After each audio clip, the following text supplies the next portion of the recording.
Hello student, मैं संजय चौहान भूगोल का अध्यापक। आज हम बच्चों क्लास 11th का माध्यमिक शिक्षा बोर्ड अजमेर राजस्थान के द्वारा जो विषय भूगोल है उनका जो संशोधित पाठ्यक्रम है उनका सिलेबस के बारे में अध्ययन करेंगे। तो विषय कौन सी है? भूगोल। और कक्षा कौन सी है? 11th class. कक्षा कौन सी है? 11th class. याद रखना, कक्षा 11th का संशोधित पाठ्यक्रम के अंदर खंड अ के अंदर जो पुस्तक है उसका नाम है भौतिक भूगोल के मूल सिद्धांत। भौतिक भूगोल के मूल सिद्धांत। अब भौतिक भूगोल के मूल सिद्धांत के अंदर माध्यमिक शिक्षा बोर्ड राजस्थान के ने कौन से टॉपिक आपके एग्जाम में रखे हैं उसके बारे में पहले अध्ययन करेंगे। फिर बाद में हम देखेंगे कि माध्यमिक शिक्षा बोर्ड अजमेर के द्वारा कौन से टॉपिक को आपकी इन किताबों से हटाए गए उसके बारे में अध्ययन करेंगे। तो पहले हम वो टॉपिक लेंगे जो आपके माध्यमिक शिक्षा बोर्ड के अजमेर के द्वारा आपके सिलेबस के अंदर रखे हुए हैं। तो पहली पुस्तक का नाम है भौतिक भूगोल के मूल सिद्धांत। भौतिक भूगोल के मूल सिद्धांत है, उस किताब के अंदर से आपके 35 नंबर के क्वेश्चन आएंगे। कितने नंबर के क्वेश्चन आएंगे बच्चों? 35 नंबर के क्वेश्चन आएंगे। और फिर भारत से संबंधित जो पुस्तक है उससे भी कितने नंबर के क्वेश्चन आएंगे? 35 नंबर के क्वेश्चन आएंगे। अर्थात 35 प्लस 35 आपके 70 नंबर का क्या होगा? पेपर होगा। 35 प्लस 35 बराबर कितने नंबर का पेपर होगा? 70 नंबर का आपका क्या होगा? पेपर होगा, जिसमें आपको 3 घंटे और 15 मिनट का समय मिलेगा। 3 घंटे और 15 मिनट का आपको क्या मिलेगा? समय मिलेगा। फिर आपके 30 नंबर हैं वो प्रायोगिक कार्य के हैं। किसके हैं? प्रायोगिक कार्य के, जिसमें 20 प्लस 10 नंबर बनाए गए हैं। 20 प्लस 10, 20 थ्योरी के बन जाएंगे और 10 वाइवा के अंदर बन जाते। तो 70 प्लस 30 इजिकल टू 100 नंबर का पूरा पेपर आपका भूगोल में होगा। तो याद रखना, भूगोल की जो 2 पुस्तकें हैं उनमें से 35 नंबर के क्वेश्चन आएंगे। इस तरह 70 नंबर का आपको क्या बनेगा? पेपर बनेगा। और उस पेपर को करने के लिए कितना समय मिलेगा आपको? 3 घंटे 15 मिनट। और फिर प्रायोगिक भूगोल से संबंधित 30 नंबर का पेपर होगा, जिसमें 20 प्लस 10 नंबर के क्वेश्चन या वाइवा के रूप में नंबर बनेंगे। और इसके लिए आपको 4 घंटे का समय मिलेगा। कितने घंटे का समय मिलेगा? 4 घंटे का समय मिलेगा। तो अब हम देखेंगे भौतिक भूगोल के मूल सिद्धांत के अंदर कौन कौन से टॉपिक रखे गए हैं उसके बाद। देखो, इकाई फर्स्ट के अंदर कौन कौन से टॉपिक है। इकाई फर्स्ट के अंदर जो भूगोल एक विषय के रूप में लेसन है उसके अंदर किन बिंदु को हम अध्ययन करेंगे? भूगोल एक समकालीन विषय के रूप में उस टॉपिक का हम अध्ययन करेंगे।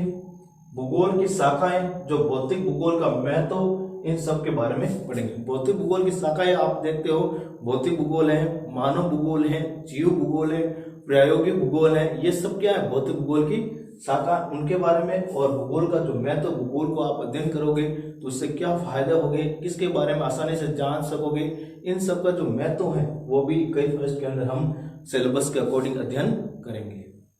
फिर इकाई सेकेंड है पृथ्वी। 21 सेकंड का नाम क्या है? पृथ्वी। इसके अंदर 3 लेसन होंगे। कितने लेसन होंगे? 3। पहला लेसन है पृथ्वी की उत्पत्ति एवं विकास। इसमें देखेंगे पृथ्वी की उत्पत्ति कैसे हुई, कब हुई। इसमें हम देखेंगे सौरमंडल क्या है, उपग्रह क्या है, ग्रह क्या है, इन सब के बारे में हम पृथ्वी की उत्पत्ति में इसका अध्ययन करेंगे। फिर है सेकंड, पृथ्वी की आंतरिक संरचना। पृथ्वी की आंतरिक संरचना लेसन है, जिसके अंदर पृथ्वी की आंतरिक भाग जैसे सियाल, मेंटल, क्रोड, इन सब के बारे में हम अध्ययन करेंगे। और अंदर के अध्ययन करने के जो स्रोत है, भूकंप है, ज्वालामुखी है, उसके बारे में हम अध्ययन करेंगे। फिर महासागरों और महाद्वीपों का वितरण। महाद्वीप और महासागरों का जो वितरण जो टॉपिक है उसके अंदर कौन से महासागर है, कौन से महाद्वीप है, इनका निर्माण कैसे हुआ, प्लेटें कितने प्रकार की हैं, ये सब इन टॉपिक के अंदर हम अध्ययन करेंगे। तो 21 सेकंड पृथ्वी के अंदर पृथ्वी की उत्पत्ति एवं विकास, पृथ्वी की आंतरिक संरचना और महासागरों और महाद्वीपों का वितरण जो लेसन है उनका हम अध्ययन करेंगे। फिर इकाई थर्ड के अंदर हम स्थल रूप जो टॉपिक है उसका अध्ययन करेंगे। स्थल रूप जो टॉपिक है उसका हम क्या करेंगे? अध्ययन। जैसे पहला जो स्थल रूप के अंदर जो लेसन है उसका नाम सेल, प्रकार और उनकी विशेषता। सेलें कितने प्रकार की होती है? सेलों के जो प्रकार है, जैसे आग्नेय सेल है, रूपांतरित सेल, इनकी क्या विशेषता है उसका भी हम अध्ययन करेंगे। भू आकृति प्रक्रिया, भू आकृति प्रक्रिया के अंदर हम देखेंगे स्थूल रूपों का आकार, घाटी है या गोर्ज है, कैनियन है, पर्वत है, पहाड़ है, इन सब टॉपिक का हम अध्ययन भू आकृति प्रक्रिया में करेंगे। स्थूल रूप है उनका विकास, फिर हम देखेंगे स्थूल रूप का निर्माण कैसे हुआ, उनका विकास कैसे हुआ, कौन से क्षेत्र में कौन से स्थूल रूप पाए जाते हैं, इस टॉपिक के अंदर हम अध्ययन करेंगे। तो 21 के स्थूल रूप के अंदर कौन कौन से टॉपिक हुए? सेल, प्रकार एवं विशेषता, भू आकृति प्रक्रिया, और तीसरा स्थूल रूप है उनका विकास, इसका हम अध्ययन करेंगे। 21 के अंदर कौन सा टॉपिक है? जलवायु। कौन सा टॉपिक है? जलवायु। अब जलवायु के अंदर कौन कौन से लेसन आते हैं देखो। पहला है वायुमंडल संगठन एवं संरचना। अब वायुमंडल क्या है? वायुमंडल के संगठन जैसे जल वाष्प है, गैस है, धूलकण है वो, और संरचना कैसे है जैसे सौरमंडल, समता मंडल, ये जो आपके मध्य मंडल, आयनमंडल, बाह्यमंडल, जो स्ट्रक्चर है उसका भी हम अध्ययन वायुमंडल संगठन और संरचना में हम करेंगे। दूसरा सूर्य ताप उष्मा संतुलन ताप वितरण, जो लेसन है उसके अंदर हम उष्मा संतुलन क्या है, तापमान का वितरण कैसा है, उसके बारे में अध्ययन करेंगे। तीसरा इसमें लेसन है वायुदाब या वायुमंडलीय परिसंचरण, वायुदाब और वायुमंडलीय परिसंचरण जैसे चक्रवात है, प्रति चक्रवात है, इस टॉपिक के अंदर हम इसका अध्ययन करेंगे। चौथा है वायुमंडल में जल वाष्पीकरण, तो वायुमंडल में जल वाष्पीकरण जिसमें संघनन प्रक्रिया है, वर्षण प्रक्रिया है, प्रकार है, उन सब का हम क्या करेंगे? अध्ययन करेंगे। पांचवा में विश्व की जलवायु, जैसे जलवायु का वर्गीकरण है जो कोपेन के आधार पर, वी कोपेन जो 1918 में जलवायु का वर्गीकरण किया, उनके आधार पर पढ़ेंगे। हरित गृह प्रभाव है, भूमंडलीय उष्मन है और जलवायु परिवर्तन है, इन सारे टॉपिक का अध्ययन हम जो जलवायु टॉपिक है उसके अंदर अध्ययन करेंगे। तो याद रखना बच्चों, जलवायु टॉपिक के अंदर कितने लेसन हुए? 5 लेसन हुए। कितने लेसन हुए?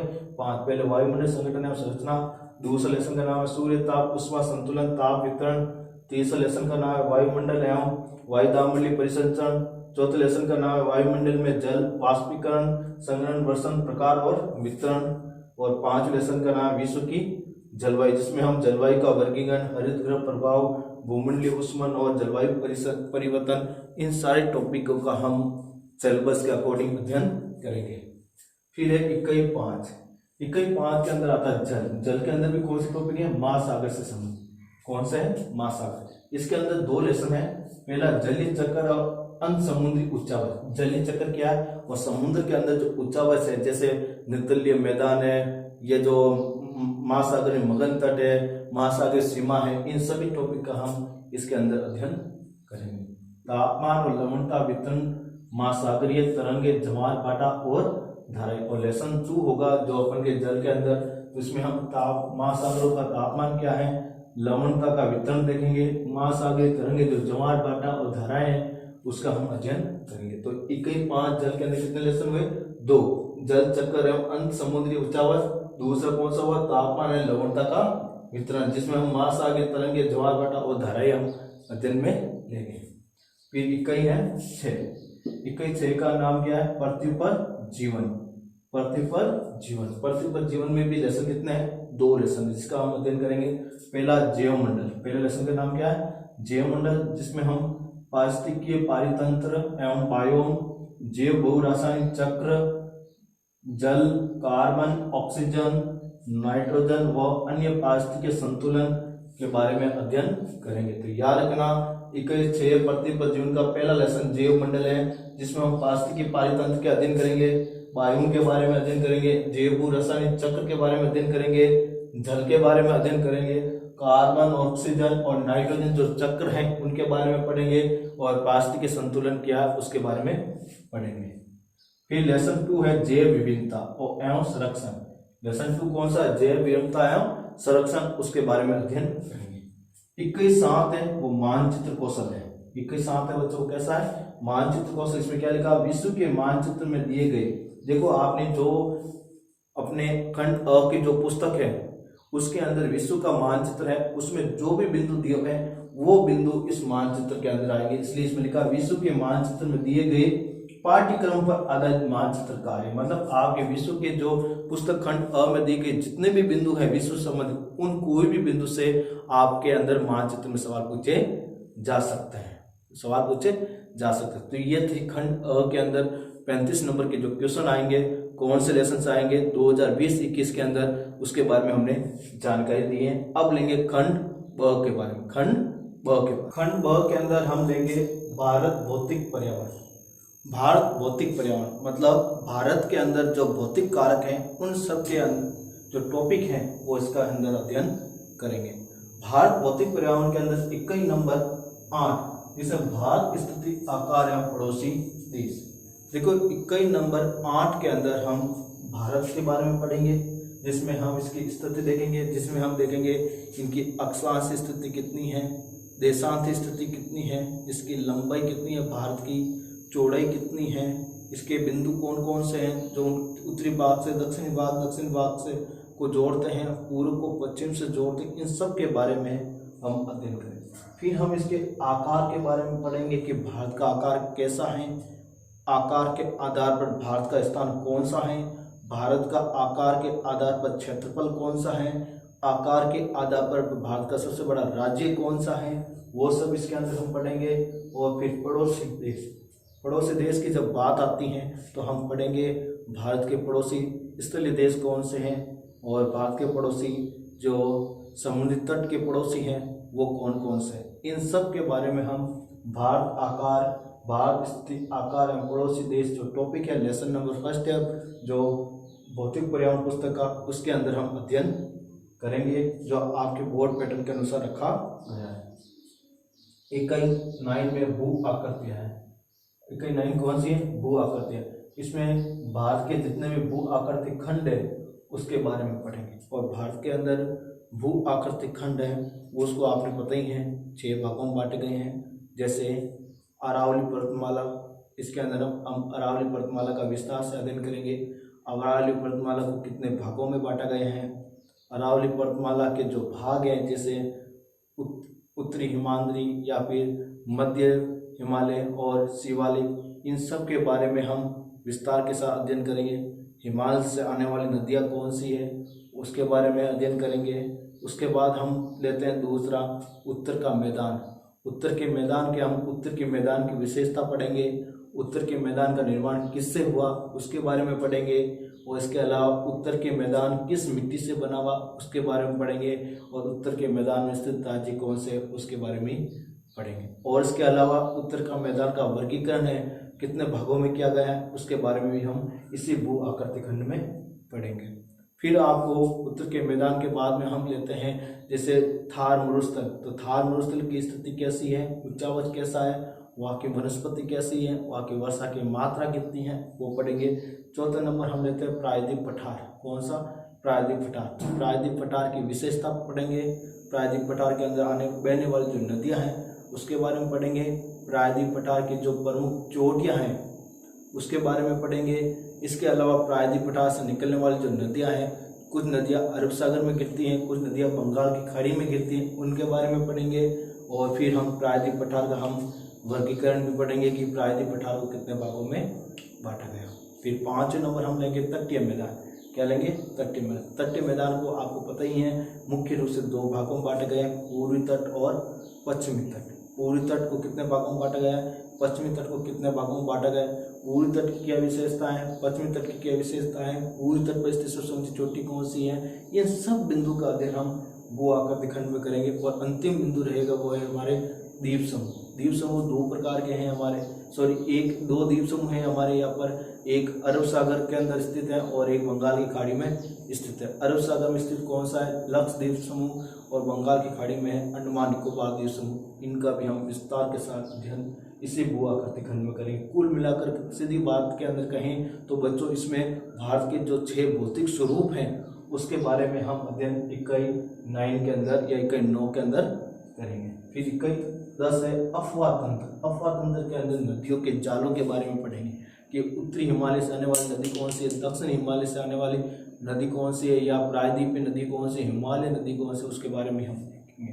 तो जल संभर के अंदर हम पढ़ेंगे कि नदियों के ऊपर कौन कौन से बांध बनाए हुए हैं जो एक बहुउद्देशीय नदी घाटी परियोजना के आधार पर जाने जाते हैं। और ऐसे कौन से बांध है जो केंद्र सरकार के द्वारा बने हुए हैं, ऐसे कौन से बांध है जो राज्य सरकार के द्वारा बने हुए हैं, इन बांधों का उपयोग किस में किया जाता है, वो सब पढ़ेंगे। संकल्पना, अफवाह तंत्र की जो परिभाषा है उसके बारे में देखेंगे, अफवाह होता क्या वो समझेंगे ये।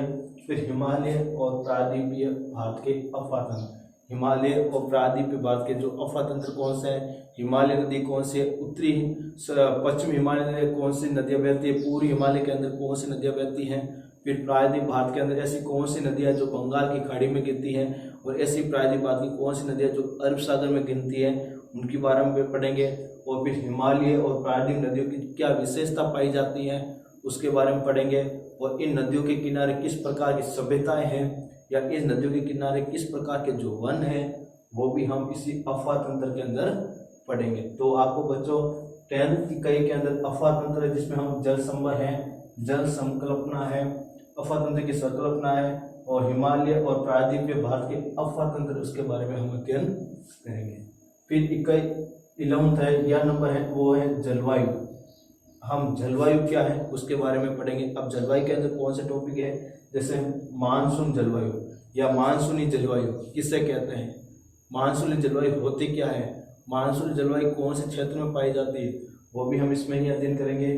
फिर बाद में जलवायु को प्रभावित करने वाले कारक, जलवायु को प्रभावित करने वाले कारक कौन से, उच्चावच है, अक्षांश स्थिति है, ये सब जो जलवायु को प्रभावित करने वाले जो कारक हैं उसका भी हम इसमें अध्ययन करेंगे। और फिर क्रियाविधि, जलवायु की क्रियाविधि मतलब जलवायु किस तरह आगमन करता है, जलवायु के प्रकार कौन से, जैसे हम देखते हैं सर्दी गर्मी वर्षा, ये जलवायु क्या हो जाते हैं प्रकार। फिर जब हम वर्षा के अंदर देखेंगे मानसून का आगमन कैसे होता है, जिसे हम उत्क्रमण कहा जाता है, मानसून का क्या होता है उत्क्रमण।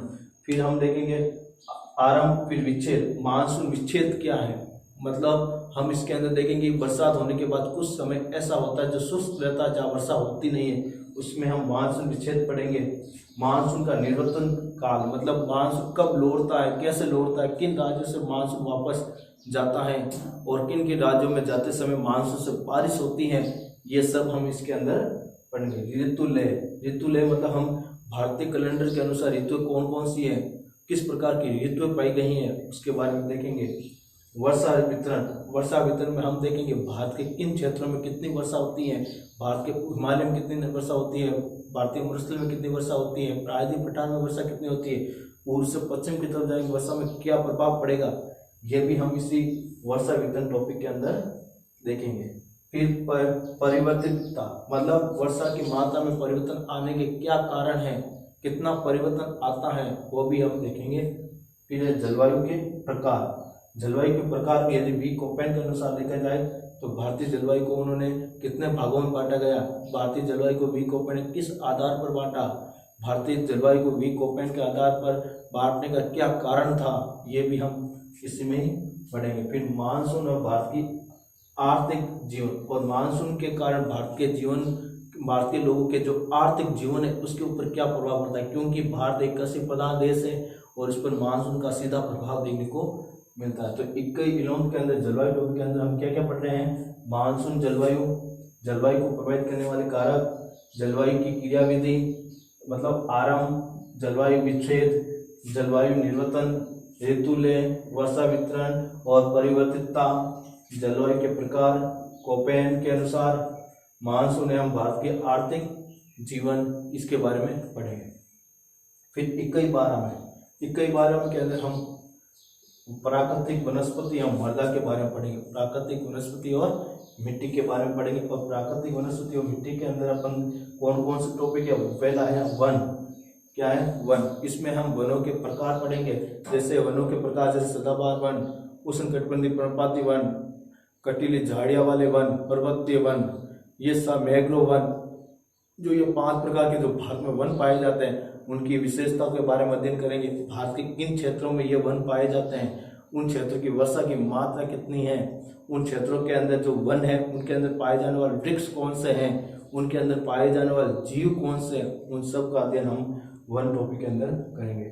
फिर उनका वितरण पढ़ेंगे और उनके वन्य प्राणी हैं और उनका संरक्षण, वनों के अंदर रहने वाले जीव कौन कौन से हैं, उनका संरक्षण कैसे किया जा सकता है, सरकार द्वारा कौन सी ऐसी योजनाएं बनाई गई हैं जिसके कारण वन्य जीवों का संरक्षण किया जा सकता है, और सरकार द्वारा ऐसे कौन से नियम बनाए गए जिससे वन्य जीव को नुकसान पहुंचाने पर कानून के रूप में उनको सजा दी जाएगी।